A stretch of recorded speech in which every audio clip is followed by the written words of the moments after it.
Well, I wanted to thank you for taking time to speak with me today. It's my pleasure, man. Thank you for making time.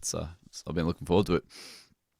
I'd like you to take me back to the beginning, before Eternal Nightfall, even. How did the band come together? I think, man, I fell in love with the sound of the distorted guitar when my cousin pulled out his guitar and hit the distortion pedal for the first time. I vividly remember this special moment. I was just like, man, there's something about this. Yeah, it's just done something to me, and I think I've been obsessed ever since. I was 16. I'm 43. So that's like 30 odd years, and all took me back to that spot and just started an obsession in my mind. And yeah, since then I just made a high school band. I was in a punk band called the Photogenic Pancakes with my mate Aiden. But I was always metal was my thing from very early on, and yeah, I had a fairly terrible high school. My sort of the first band that was, I would say, mine that I wrote songs for, called Dark Euphoria, which is a classic first name battle of the bands kind of Hmm. kind of vibe. And that eventually fell apart, but sort of had learned a few things and had a bit of an idea of what I wanted my own music to sound like. And with my brother Mark Ferrugia, who plays drums still now, we sort of put together this really crude version of what the band was back then. He was just learning drums from scratch. He didn't even have a drum kit. He was like banging away on cushions in a sort of in a drum kit like configuration. And I don't know. We used to then go down to a recording studio and just play it on a real kit. And I don't know. It's the sort of thing that you do it for long enough, and you eventually sort of get better and better. And when you've done it for nearly 25 years like we have, It's yeah, it's definitely a just gift to play the drums because it takes a certain person to be able to do it. Because, I started out, I learned guitar and I always wanted to play drums with my friends. And every time I'd go da da da da da da da, my feet would go da da da da da da too. I couldn't get yeah. him to stop. I don't know how they do it, man. I'd rather watch drummers play than guitarists. I'm just mesmerized by them. We've got two young kids at home, and we watch a lot of music together, and it's always the drummers we pull out. I love watching Thomas Lang and all these just Mm. godlike dudes. Me and my brother Mark went saw Dave Lombardo come out on one of his drum clinics, and I don't know. I still remember that feeling of being a couple meters away from Dave Lombardo, watching him play Slayer, and it just had this presence that felt like Slayer in the room. And I don't know, drums. I am unhealthily obsessed with watching drummers for someone that is not a drummer himself. And getting to the album, I wanted to talk to you about a difference in words. I wanted to talk to you about the last song Yes. and talk to you about the last song. Um, Yes. um, um, the last song first. I wanted to ask you, it's so it the melody of that song really hits and it just gives you a feel that I can't get this rhythm, this melody out of my head all day. I wanted to ask you how it came to you. It's I think that came about. I think especially in the early days of our band, we were very heavy on melodies, and I always enjoyed writing them. Something about putting a delay or a reverb on your guitar, and it just takes you to another place where you feel like every note you play sort of hangs in the air. And to me, really strong melodies just give you the thing that stays with you after the heaviness it's done its job. I think, in our first album, Eternal Nightfall, we probably had maybe an overemphasis on melody without the songs being as strong as they are these days and without that sort of heaviness. But it was always there. It was always something I enjoyed experimenting with. I mean, this newest album is quite brutal. And there are melodies throughout, but I think for that particular song, I want it to have its own sort of emotive quality. Because I mean, the title, despite it not being the last song on the album, which we had a laugh at rehearsal today too, because a few people have mentioned it. But that song itself is a little bit about doing everything for the last time without knowing it, and Mm, never knowing, when your sure. last song's written, never knowing, and the rehearsal I had tonight. That one day I'll do that for a last time, and I may or may not know, it is, and until once it's done. So I think with a theme like that, it was important to have an emotive kind of melody, and we wrote that song to leave that kind of space and leave enough space for that kind of melody to hang in the air. So yeah, it wasn't the first thing we wrote, but I wrote those choruses with enough space, knowing that I'd want to bring back some of that melody that we were so enthralled with on the early albums, and tie it to some of that darkness and that feeling of loss and that feeling of finality, I guess. So yeah, I hope that answers your question, but that's kind of how it Absolutely. came about. Yeah. And the Darkness Below Us is an amazing track. And the song to me is very relatable to the album art as well. I wanted to ask if you could speak on the track. Yeah, sure. I mean, this whole album is related to different visions of the afterlife, and some of it's storytelling, some of it's philosophical sort of wonderings. But that one was very narrative, kind of focused song, and it was about someone that had passed, and due to whatever Hmm. their life had entailed, they're denied a place in heaven as they go up the stairs, and so they're sent off back down the stairway to hell. It's quite a literal sort of narrative. Um, but on the way, they decide to try to escape back to the world of the living, and the agents of hell come after them to take them.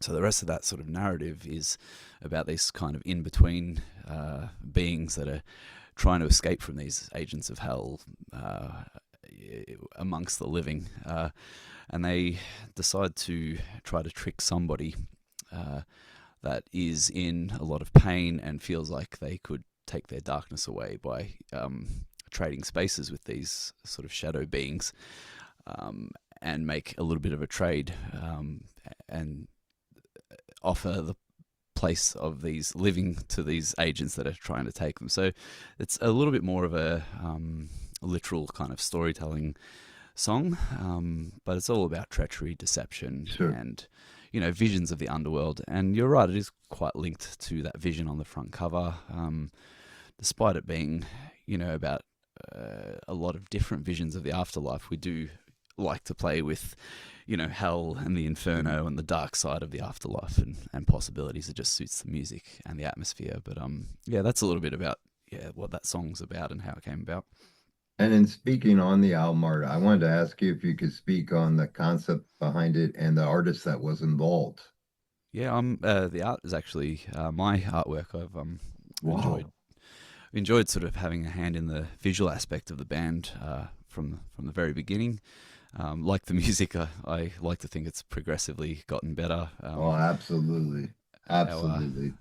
our first one, Eternal Nightfall, it's it's not amazing, but you can sort of see a progression that comes with years and time and experience. But yeah, so the last couple of albums I did, the Blindness of Faith was an oil painting. The one previous to that, Light Upon the Wicked, was actually the only one we've had commissioned by someone else. It was an amazing oil painter named Nick Keller, who's based in New Zealand. But generally, I've done all the artwork. So sorry, Wow. going back to the current, this one is a digital painting. Because I've got fairly young kids at home, and we're a little bit busy, and fitting music's tricky enough as it is. I've sort of switched to painting digitally, so no sort of AI bullshit or anything like that. It was still every stroke's hand done and intentional.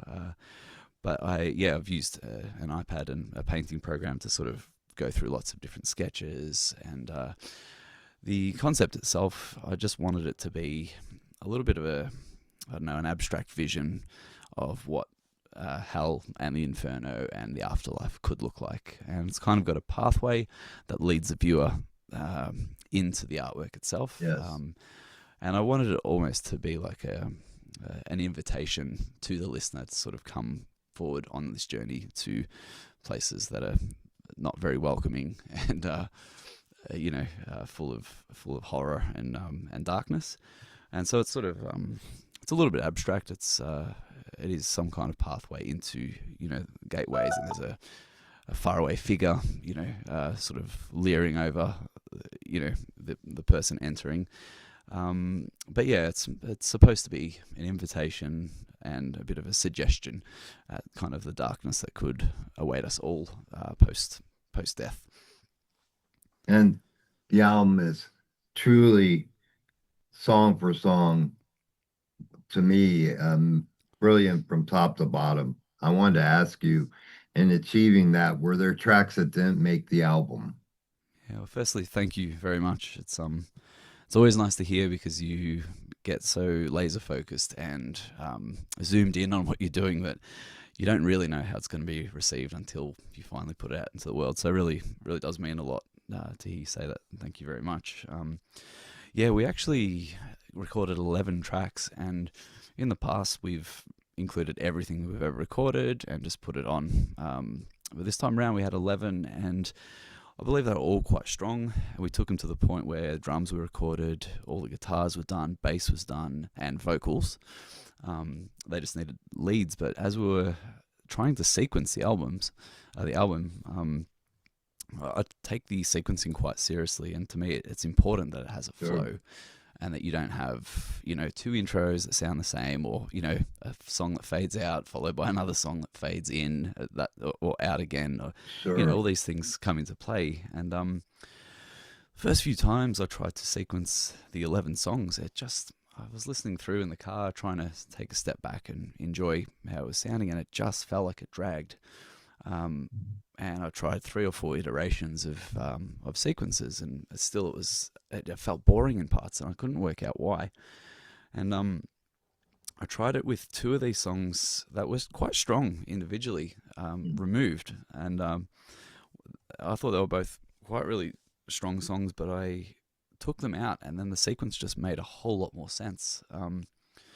So yeah, there were 2 songs. I can't even remember what we had called them in the end. One of them was called "The Last Rites," and the other may not have had a title yet. It was just still work in progress. But with those 2 out, yeah, the sequence just came together a hell of a lot quicker. And sort of, we're a fairly democratic band, and asked all the other guys who, which songs they thought we should cut, and just had a bit of a listen. And sure enough, these 2 songs popped up in a lot of people's lists, and yeah, so once we started to cut it, it just felt better to me. And we've had a few criticisms in a few reviews where, it's the album's been over edited, or we don't let certain elements breathe enough in this release, which is a little bit shorter than our previous.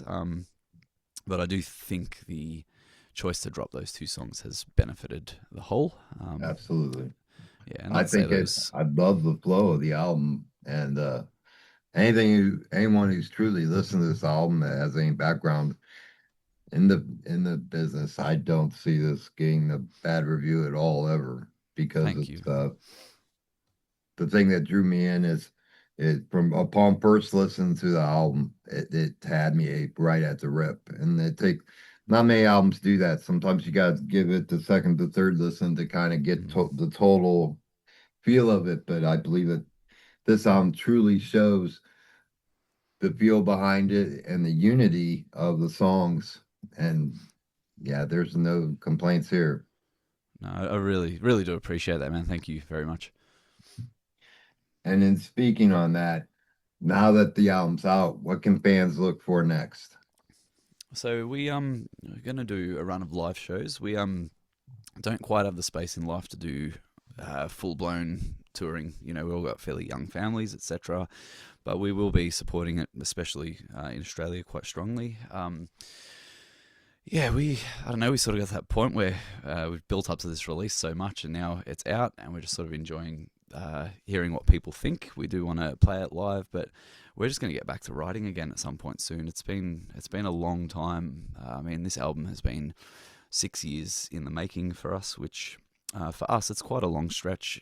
We've been averaging 5 every 5 years. So yeah, this one we've been dying to get it out so that we can move on to some new things. I mean, these songs have been with us for so long that we'll probably get back into writing, just playing a lot of these new songs live for the first time.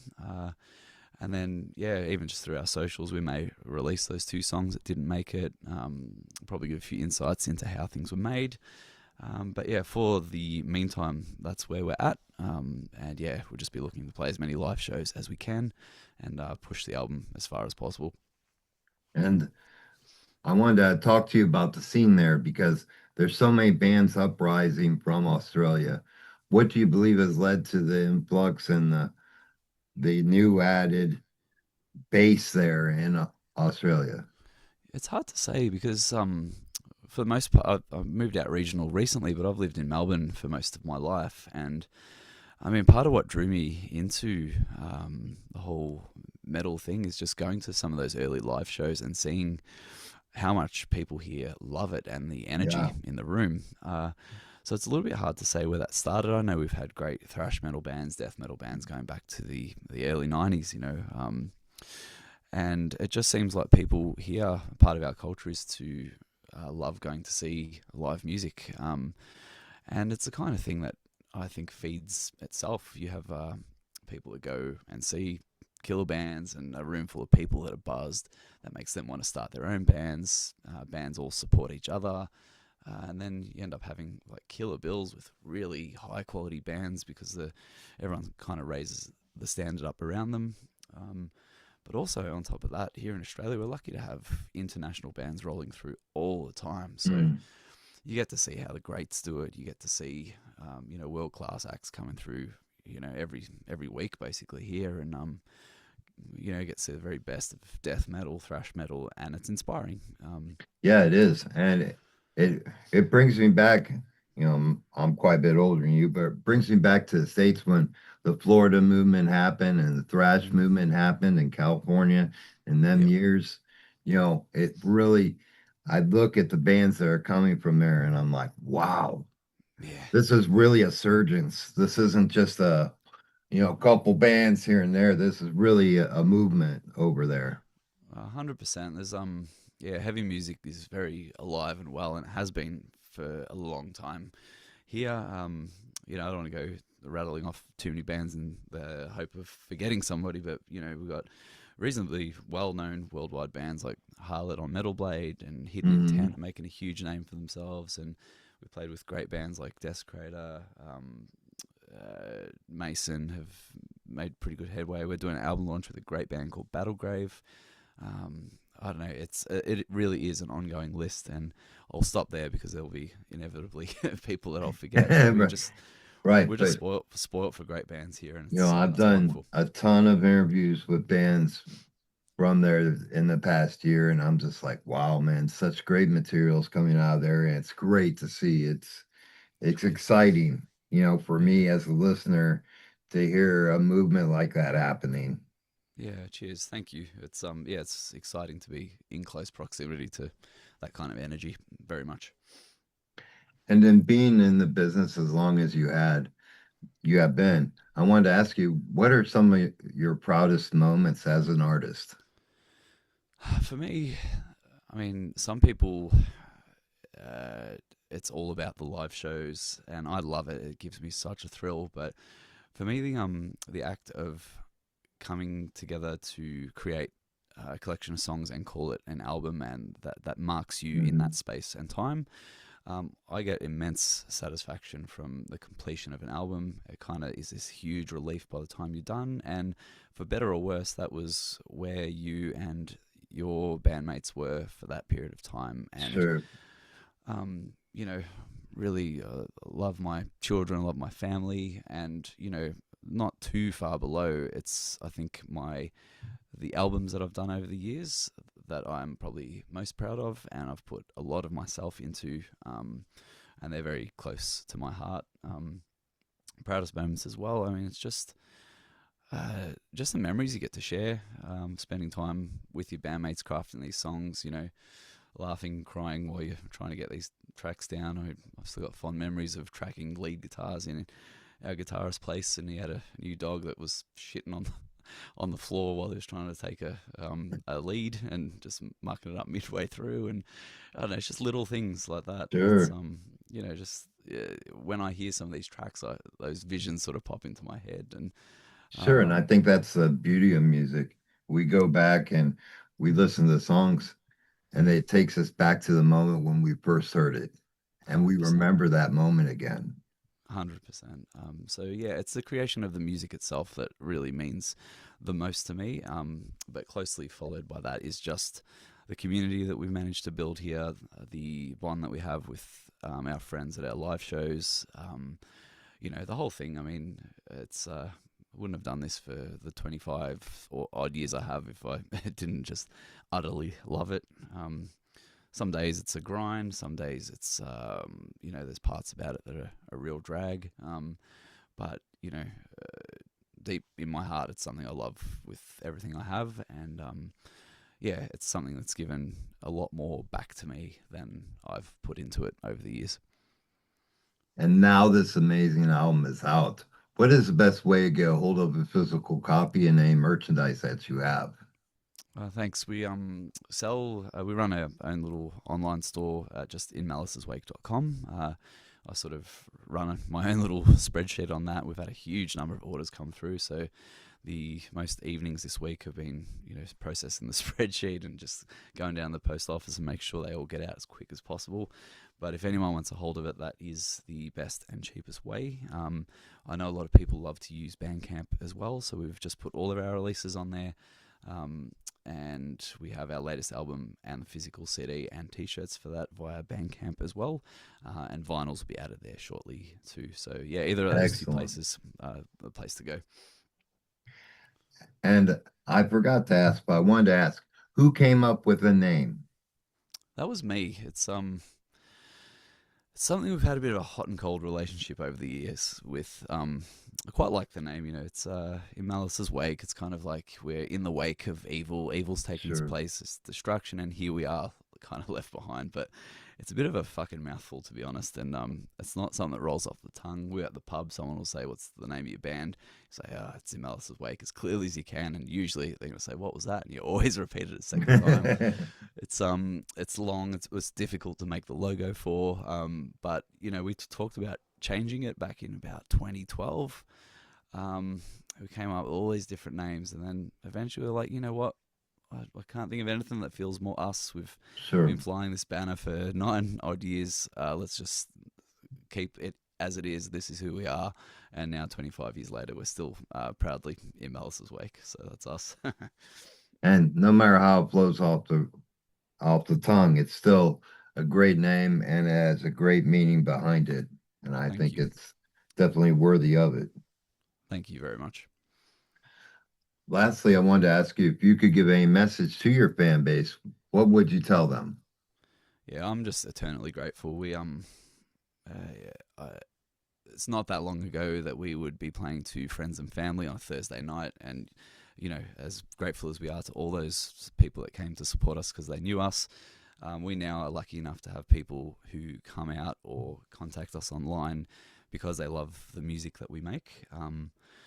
So to anyone that has taken the time to be part of what we do in some small way, whether that's buying CDs, merch, or just listening and being part of what we do, really am just eternally grateful. So to anyone that's been a fan of our music at any point, really just a really heartfelt thank you from me and the rest of the guys in the band. It's meant a lot and it's kept us going for quite a long time. Well, I wanted to take a moment to thank you because you created an album that, as I said, I enjoyed from top to bottom. I think Thank this you. is definitely sonically and lyrically a great album from top to finish. And I knew in my head, I'm like, man, there's got to be some tracks that were left behind because it's just solid throughout. No, I appreciate it. And thank you to you as well. I mean, before I came on, went and checked out all these past episodes you've done. You've been doing this for a long time too. And it's this kind of coverage that helps bands sort of get their word out there. And we have people like yourself that obviously love and have loved this type of music for the longest time and keeping it alive just through the virtue of what you're doing with this show. So, yeah, very big thanks back to you too. Well, thank you. I appreciate that. I started out on Spotify. I actually have around 400 or 500 interviews on Spotify, Yeah, and wow. that they hear. I just don't like the way. until recently they're finally starting to, when they start with AI stuff and Mm, they started changing standards for bands and stuff, I just got upset with them and I'm like, you know what, I'm not going to associate with it no more, and I'm going to go YouTube and do it that way that's and fair. You're not the only one at it. roll with that because I just want everyone to be treated fairly in the industry. And I was starting to get, I make a weekly playlist for listeners, and I was starting to get AI suggested music and stuff like that. I'm like, oh my God, here we go. It's everything I'm against. And Yes. you're going to suggest it for me. No, no, But, it's so that's flies in the why I face of switched to everything we love, YouTube. I think. I couldn't morally feel right doing it. Yeah, fair, absolutely fair enough in my opinion. But I wanted to thank you for taking time to speak with me. It's been an absolute pleasure speaking with you. Yeah, likewise. Thanks very much for the time and your patience with my lateness this morning. Hey, no problem at all, my friend. And please keep me in touch with any new news as it comes about, and I can get it to Yeah, your fan base. thanks very much, Rob, and yeah, thanks Thank very you, much for my your time. friend, and you have a great rest of your day. And likewise, man. Thanks again. Thank you.